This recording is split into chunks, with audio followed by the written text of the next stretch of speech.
आपण लावलेली झाडं ती लागतायत हे बघून फार आता समाधान वाटतं. हे आता मी नारळ लावले आहेत. नारळ लावल्यावरती जवळजवळ 20 वर्ष झाली. याच्यापूर्वी इथे भात शेती होती.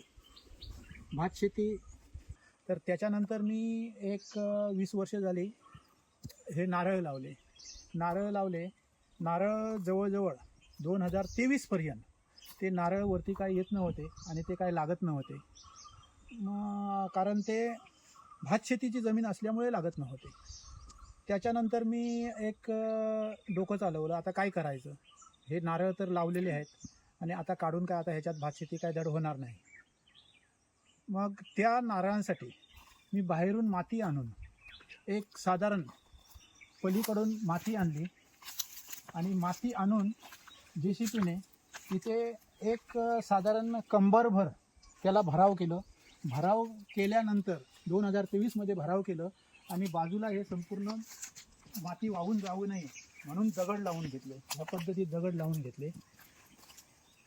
त्याच्यानंतर 2023 गेलं, 24 पासून थोडे थोडे नारळ फुटायला लागले, त्यांना पोळ्या यायला लागल्या. त्याच्यानंतर आता बघा 2026 उजाडलं. आता हे चांगल्यापैकी बऱ्यापैकी लागायला लागलेले आहेत. एक आपले झाडं, आपण लावलेली झाडं ती लागतायत हे बघून फार आता समाधान वाटतं, मस्त वाटतं, छान वाटतं. जरी विकायला नको परंतु स्वतःसाठी, बघण्यासाठी, खाण्यासाठी जरी मिळाले तरी भरपूर झाले.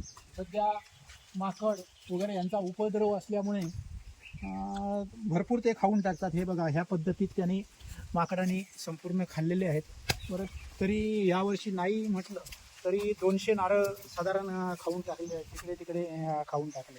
तरी ठीक आहे, त्याच्यातून त्यांच्या याच्यातून त्यांना लागणारे ते खातात. काही राहिलेले आम्हाला मिळाले तरी भरपूर झाले. हे साधारण हे बघा, हे संपूर्ण आता इकडे लागायला लागलेले आहेत. हे बघा लागलेले आहेत. आता बाकी सुद्धा लागत आहेत.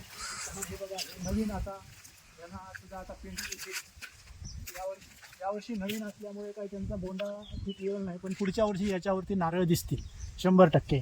साधारण 23 झाडं आहेत. 23 पैकी तो एक छोटा आहे. तो जास्त पाण्यामध्ये असल्यामुळे तो वरती येत नव्हता, परंतु आता त्याला भर पडल्यामुळे तो आता चांगला यायला लागला.